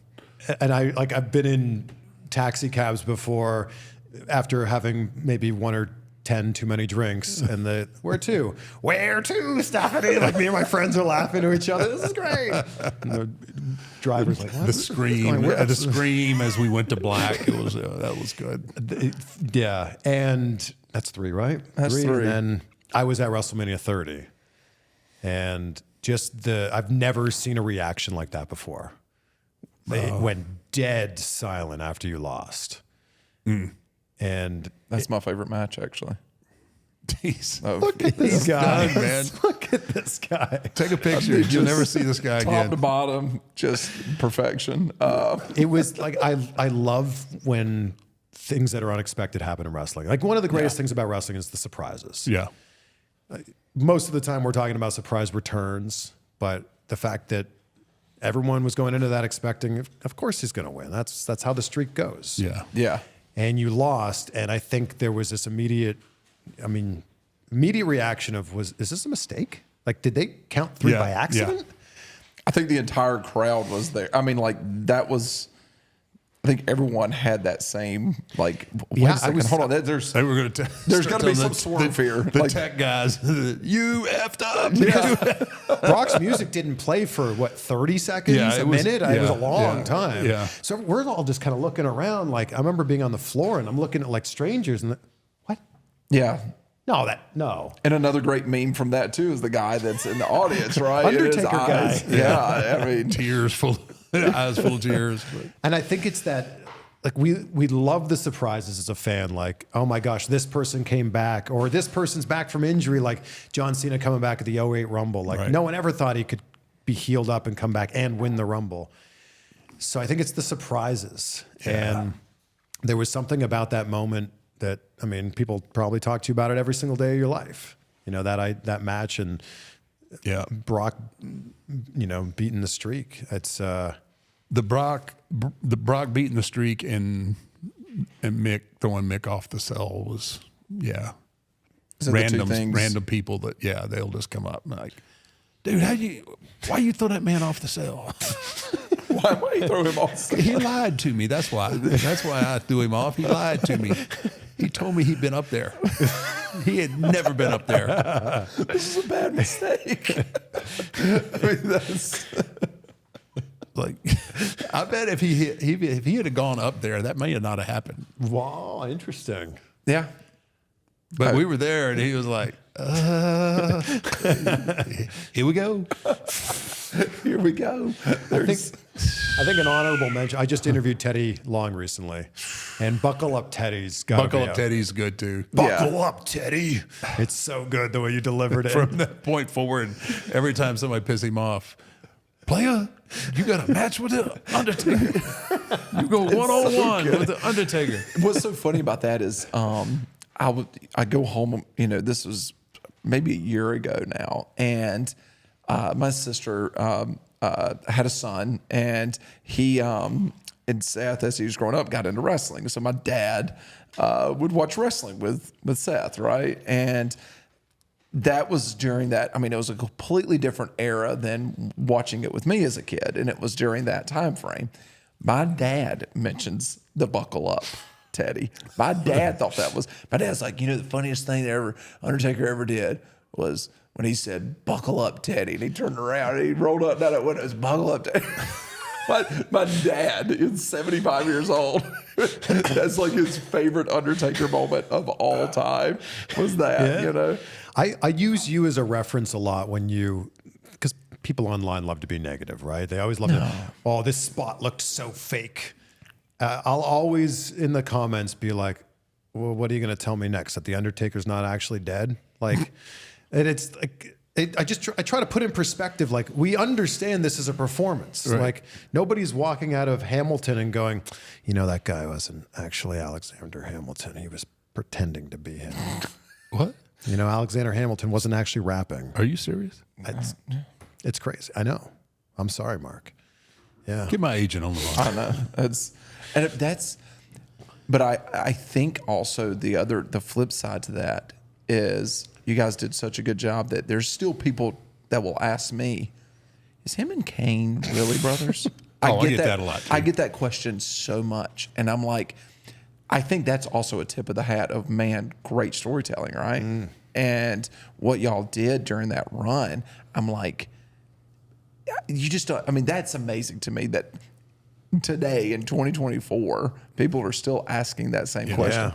Is him and Kane really brothers? I think that's probably the greatest story that we've ever told, was the Kane and Undertaker story. Yeah. And I don't know if I don't know if you categorize that as a moment or whatever, but I think that, when you talk about stories, if you did a Mount Rushmore stories, you guys are the George gotta Washington. be Kane. Yeah. It's a great call. Yeah. That and fake Undertaker, I'm sure you hear a lot. Oh, gosh. No, I don't. Fake Undertaker's, I think it's aged out a little bit. Oh, cool. Yeah. That's a good one. Oh, Yeah. that's a matter of opinion. That's a matter of opinion right there, Chris. We were putting you up as the expert here, Chris, and now you just lost. Oh, boy. lost some credibility here. Falling into Matt territory here. Yeah. You pulled a Matt Lyda there. That's definitely something I would have said. But I even know where the line is. Other than working with Matt, what do you not like about podcasting? Well, that's enough right there. No, you know what I still struggle with, though? I honestly still struggle with kayfabe sometimes. Like, I can tell stories about going out and the things that had happened and what happens backstage sometimes, but sometimes getting into the nuts and bolts of how we do what I find myself in my head before I talk, I'm thinking like, how can I put this out there so that it doesn't sound as exposing as it's sounding to me right now? Yeah. So I still struggle with that. And then it'll sometimes set off a tick in my head, and I'll say, a lot, which is when I start saying, but I struggle with that sometimes just because I did kayfabe for so long and protected the business for so long. And that's something for me I've learned with him as well, where like, even if we do like fans questions or something like that, like one of the big questions is buried alive matches, right? Like, how did you do it? How was that? Tell us the truth. How did you, do that and live and all this stuff? And I've even come to know that he's not going to pull that curtain back. And I'm like, so I'll see that question come across, and it's not even worth asking at this point, because now I just know he's not going to answer that question. And I know people say, well, you know, so-and-so said how it was done or how it was done. I said, well, that's so-and-so. I'm not, I think there's a little bit of, you don't want to know how Harry Houdini did everything. Yeah. And that's just something that I'm going to. And we bring up WrestleMania this year where I'm sitting in the suite with him and he disappears, right? It's a long bathroom break. Yeah, well, I thought that maybe, I was like, man, I ate the same egg rolls. And I was like, I've had that same situation about 30 minutes ago. I was like, I've been there, brother. You know, You were feeling for me. You had I no was just clue. like, because he stood up.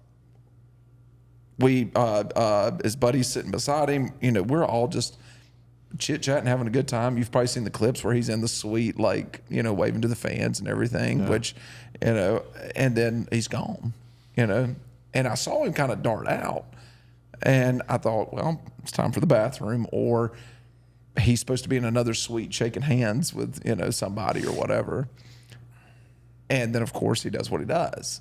And I'm like, and my wife's like, you didn't tell me? And I was like, I had no idea. But there's something special That's about still that. okay. I can't help it. But there's something special about that. can't help you know it. what I'm saying? Like, I would have enjoyed the moment no matter what, but I would not have enjoyed the moment as much. Sure. Yeah. And if, you know, I would have known that was coming, because I had no idea what was happening, which I love that. I enjoy presents, you know, I enjoy unwrapping and not knowing what's in there.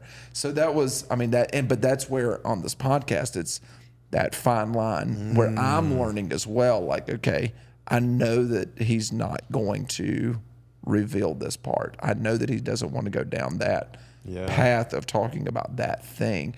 And the stuff that happens outside of the ring is easy because I know Mark Calloway for me. So when we go to talk about stuff that happens in the ring, for me, it's like, okay, where does he want to go with this? What is he comfortable with talking about? Because he does believe in kayfabe and he still sticks to it, which I love. Can you tell us how you shoot lightning out of your hands? I could tell you, but I'd have to kill you. With lightning? Yeah. With lightning. Lightning. If you stick your hands up right now. No, I got to holster them suckers, man. No, I lost lightning power a long time ago. Yeah, but I think that's I used it all up. You can still control electricity, though. You can still turn the lights on and off. Occasionally, I'll sneeze or fart, and the light will go on. Or but I think that's fun. that was a Matt Light line right there, man. I think that's what's fun about what he does, and I think it's like I don't want to know what's going to happen next in a match. I like being surprised. I like that. And I like having a little bit of mystery there, especially during what you were doing. Like, there's a lot of mystery there. And especially from my childhood, like, you know, I don't want all the answers to the questions sometimes. You know, I don't want everything to be revealed. Yeah. I think it still leaves that mystery, which is fun. There's just an overabundance of inside information that I think, yes, people enjoy, I guess, knowing, but it's like you're saying, the surprise, being able to surprise our audience at this point is become really difficult. Yeah.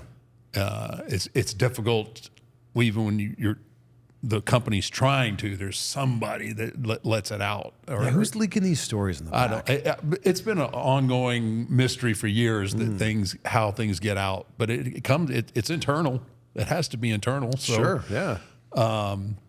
But it's really frustrating when you're about to go out and do something special, and then it gets, you know, that's why they had to go to the extent. I mean, a few years ago, you know, when the Hardys came back, Right. they didn't even come into the stadium until 5 minutes before they went out and did what they were going to do, and that's the extent that you have to go to have that kind of surprise. They were at a Ring of Honor show the day before. Yeah. Yeah. It's nuts, but there's somebody, you know, everybody has a camera, everybody's got, and if you got it, man, it's coming out. Oh, man, look who we just saw backstage. And it's this.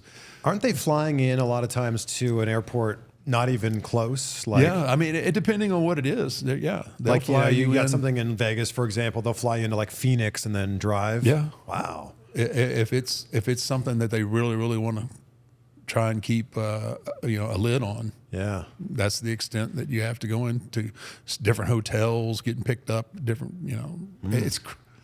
It's just. And now you're telling everyone everything. And I'm blabbing my guts out.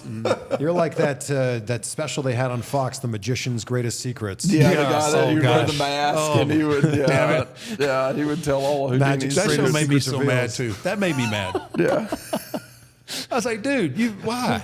I mean, come on. Like with magic, everybody knows magic's an illusion, but I don't want to know how Chris Angel does what he does, Yeah. or I just don't. And once you find out, you're like, oh, yeah, that's it? exactly. Now you feel like yeah. It's not as I feel so stupid for not knowing that. yeah. I should have figured that out. Yeah. Yeah, and that's the way I feel about wrestling too. But it is what it is. And like I said, we'll just keep on rolling down the road, and I see what you did there. Just keep rolling. rolling. Rolling. What? What?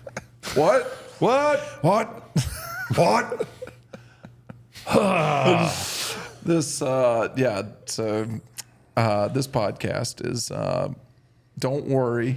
I know about the fact of the rankings because you're probably going to be around for more than like 3 weeks, and we may not be. We've peaked.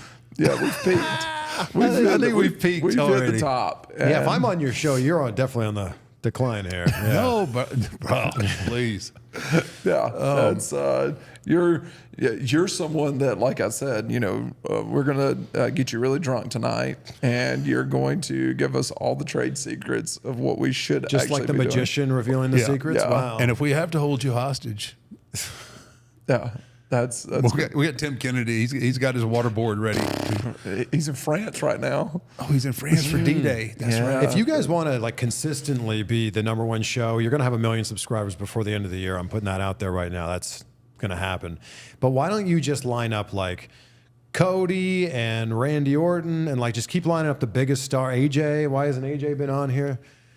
I don't like to bother people. He doesn't. He doesn't like to bother people. All right. Yeah. I mean, I'll get over it eventually. I turned that part over. I turned that part over to Matt and to Abe. I let them. Isn't do it. Raw coming to Austin? Like, Yeah, it's coming in soon? August. Okay. Yeah. Well- No. I'll snag some. I'll probably end up snagging a couple of people. But But I will say that's the one thing about him is I think it's because he knew how hard the schedule was. That's what I'm assuming anyway. Yeah, isn't it? no, you're- How hard the schedule was, and even for an hour or two, that downtime of just being able to get some sleep or chill out or whatever, get a workout in. A lot of times that your free time is at a premium, and it very much in the sense of like I don't want to pull anybody away from their family or for pull them away from just resting or working out or whatever it might be. Which I respect and I completely understand that as well. So yeah. He doesn't basically, I'm like gonna let them do my dirty work, and I'm gonna stay babyface. yeah, he's going to go, man, I can't. Cody, I am so sorry. I know what the told him schedule not of a to. champion is like, and I didn't want. I want you on here absolutely, but I didn't want to disturb you, buddy. I'm sorry. That's. I did ask for you though.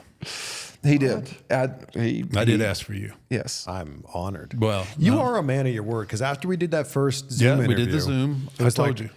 It was 15 minutes that I pushed so hard to make it. It was like 20-ish. And at the end, you're like, we got to do this again. And I'm a man of my word. And I was like, okay, does that mean it's actually going to happen? It took a while, but yeah. It happened. So thank you. Twitter is not the way to get a hold of me, FYI. Well, I don't know. I just happened by chance the last time that you sent me a message. Yeah. I don't even know the last time I had been on. And then I saw, somebody sent me a message and it was you. And I was like, oh. Well, how else was I? Oh, I didn't know your I number. know, was but gonna call it's you. just like of my platforms, that's the one that I But you are a man of your word, so thank you. But no, man, I thank you for coming on. Oh, my and pleasure. Come on. Yeah, no, we'll I look forward we're to gonna rough you up later and get all the good technique. And you guys are doing something right here. oh, Well, we got you on. You should have Joe Rogan on, and then just get him drunk and just steal all the secrets. Go to the top. I'm gonna get Joe on and tell him how much I hate MMA and and kickboxing and comedy and everything else. Bad mouth. I think he's turned a corner when it comes to professional wrestling. No, I think he's realized that the fan base that wrestling has is very good for his audience. Yes, it definitely is. Yeah. And no, they treated me good. It was funny though. because he was not a. No, he was not. So I saw him and Chappelle played here in Austin, and I went and saw at the Mothership, right? No. This was way Pre- back. This was yeah, back at Mothership. Yeah, this was at where were Ruby's?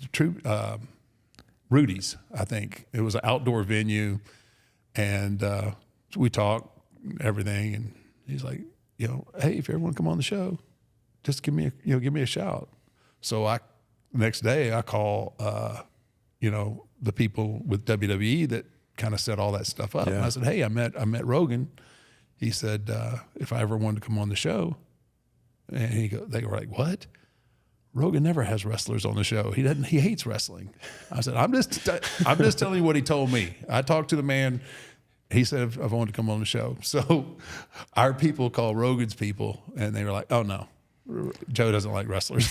It's all rib. Yeah. And so they said, well, you might want to ask Joe, because Joe invited Undertaker on his show, and sure enough, they're like, well, when can he come on? So, yeah, that was the infamous. I called everybody soft, and got a little internal heat there for that one.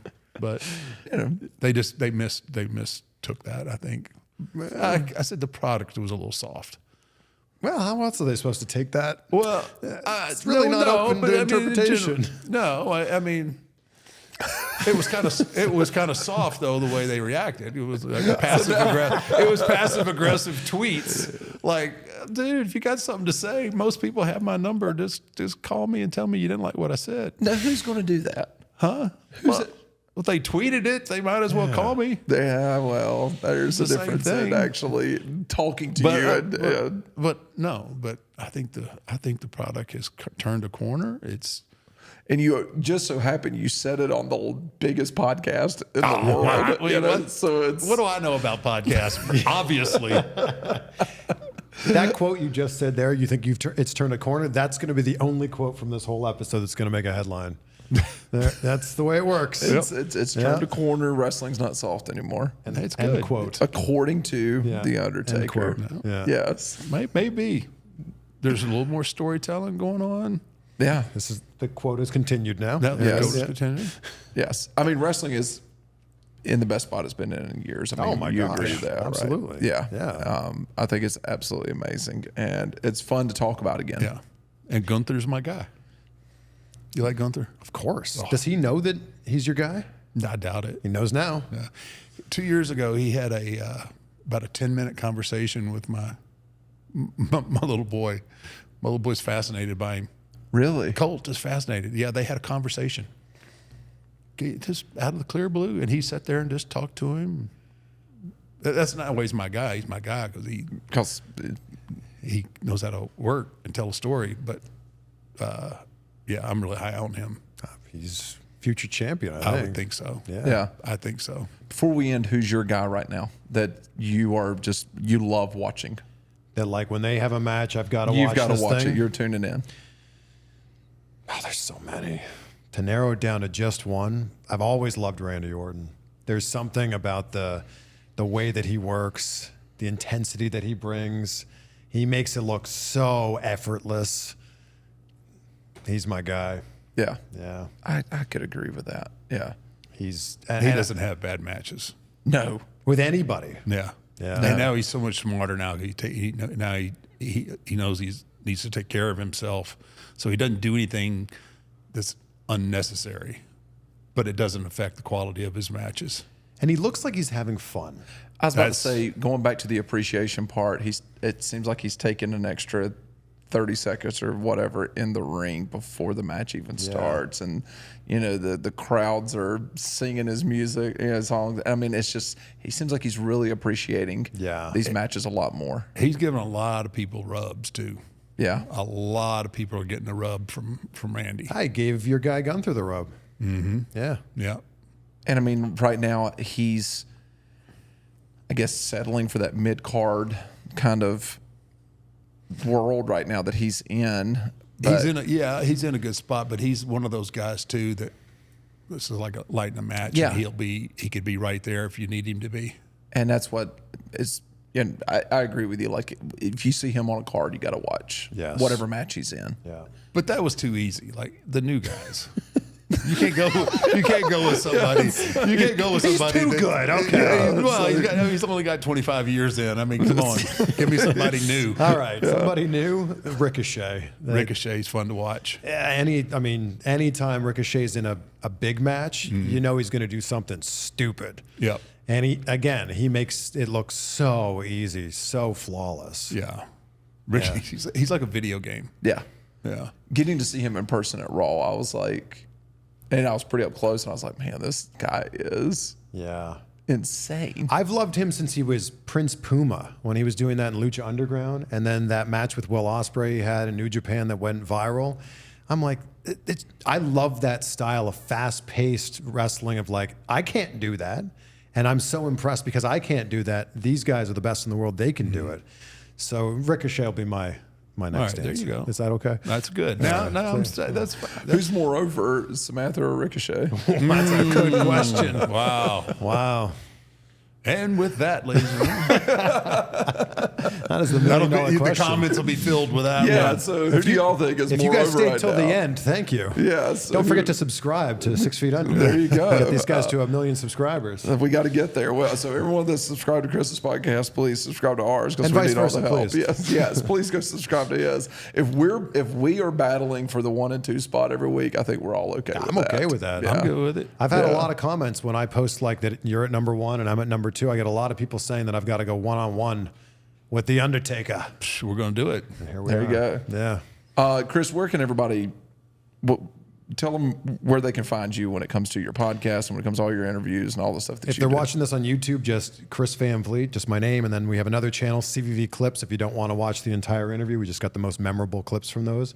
And then just my name on social media. But guys, thank you. This is an absolute honor to just be able to shoot the breeze with you guys. That's what we do better than anything. We shoot. Yeah. That's it. Thank you, buddy. Appreciate you. Man, thank you. And we're going to have you back on. Wow. That's a that sounds like a mistake. Well, Thank you. Well, that's what I said about him. And he's here all the time now. well, Chris, thanks for coming on. Oh, thank you guys. You're the And best. I just want to say thank you to Happy Dad. And What flavor you got here? Well, I've Wild got cherry. Wild cherry. I got There we fruit go. punch. Wild cherry's good. Yeah, fruit punch is. Cheers. Not even I would open, say but- fruit punch is my favorite. Yeah, cheers, guys. Okay. Oh, hang on. I mean, Oh, this smells I'll nice. actually use the. You get the can in there. Yeah. There we go. So thanks to Happy Dad. Thanks to First Form. They sent us some new shakers. We got new gear. They just had their Summer Slam or whatever they do. They did a big old thing. Abe was at it, and they sent us some new gear, Mark, and which I'm excited about. Yeah, because they fit your head. They actually fit my head. They got some shirts over there for you too. And No, I got a big ass melon. yeah. By the way, who's in here? Paul Bear. Okay, that just got real that's sad. our career. That's our career. That's our future career. We got that for ourselves. We're just putting a little bit of when you're going to go back and you're like, dude, I'm going to bury these guys. So anyway, I don't want to be buried. I want to be cremated. So put me in that when you kick our ass off. Oh my God. Okay. I got to thank our sponsors or First Form. Did you get First Form? Aren't they not running throughout the episode? Yeah. I just like to give them a little love at the end, Chris. That's I don't like really to be over the nice. top. Wow. See, did you hear that? I'm writing it down. A little love. Thank you, Chris. I got it. He missed it. I know I you got were it. attention time. I gave him some advice last night, and he was like, "I'm that's pretty definitely good. going to do that." So we'll just keep that between us. that's a Though. good one. Yeah, but not everybody has. But your herpes. retention time from the start of the video till the end, like if somebody's still watching right now, they are a true Exactly. fan. In fact, if you're still watching right now, put a silly word in the comments. Yeah, scallywag. Yeah. Scallywag's a silly word. Herpes. Put in herpes or scally. The first person to put herpes in the comments, I'll send them something. Wow. Okay. I don't know what it is. I'll send them That's pretty- something. I got something. Please don't send them herpes. I got There's a chance. I get it. I get all kinds of Undertaker stuff all the time. I'll just send you something. I got something. But thank you to Happy Dad. Thank you First Form. Thank you Wiley X. Who else we got to thank there, Abe? Yeah, I think we've got close to everybody. Most of all, let's thank Chris. And yes, Thank you, most of guys. all, thank you, Chris. Thank you for your time. Thanks for coming out here, and we look forward to having you back, buddy. Appreciate you guys. Yes. How was dinner last night? That was really good. Terry Black's. Terry Black's Terry barbecue. Black's. Was that a cheap plug there too? Just saying, We're slow working them. Mark. I found a secret. The guy thought at the end he checked. I paid for my food. He goes, "Are you a veteran?" I said, "Yeah." He goes, "Man, I should have gave you. You get 10% off." I was like, "Dude, it's not that big of a deal." He goes, "Hold on." He grabbed a handful of brisket and just laid it on my tray, and I was like, "Bro, this is better than any discount you could ever give me." You didn't save me any. Man, I ate a lot of food last night, didn't I, Chris? guy. He kept This guy puts a lot of food down. That's how we met. yeah, eating barbecue. Yeah. He couldn't eat all. I never had their pecan pie. Oh, it's so good. So I'm getting their leftover pecan pie and everything else. And I ate way too much food. Pound for pound, biggest eater, other than maybe Joey. Joey Chestnut. Yeah. Those professional guys got me. But thanks for coming on, buddy. Thank you, We guys. appreciate Thanks, it. Man. Chris. Let's get out of Appreciate you. here. Thank you. All right.